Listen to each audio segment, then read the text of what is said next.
அன்பு விவசாய நெல் உள்ளவங்களுக்கு அனைவருக்கும் வணக்கம்.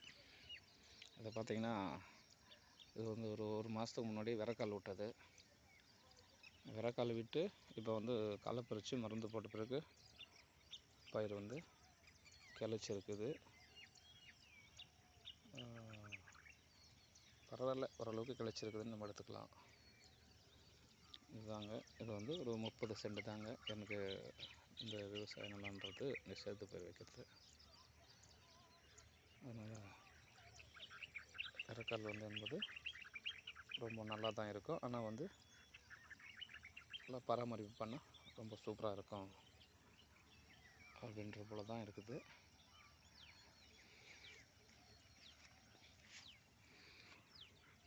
இது வந்து நடவா நாட்டுறது இல்லை, விறக்கால் தான். விறக்கால் வச்சு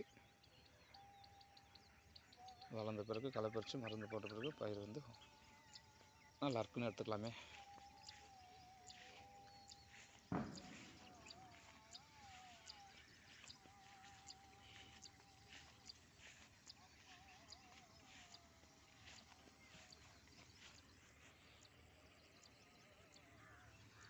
இன்னும் பயிர் நல்லா கிளைக்கணும்.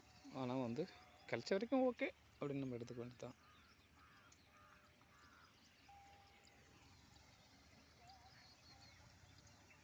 இது வந்து மற்ற இடங்கள் வந்து எங்கள் ஊர் விவசாய நிலங்கள் எல்லாமே நெல் பயிர் தான் நட்டு எல்லாம் வந்து ஒரு சில இடத்துல கதிர் வந்துருக்குது, ஒரு சில இடத்துல களை பறிக்கிற பயிர் போல் இருக்குது. இது எல்லாமே எங்கள் ஊர் விவசாய நிலங்கள் ஃபுல்லாகவே நெல் தான். அந்த பக்கத்தில் நட்டு பயிர் செய்வாங்க. சரி, அனைத்து விவசாய நெல் உள்ளங்களுக்கும் நன்றி, வணக்கம். மீண்டும் அடுத்த பதிவில் பார்ப்போம். நன்றி.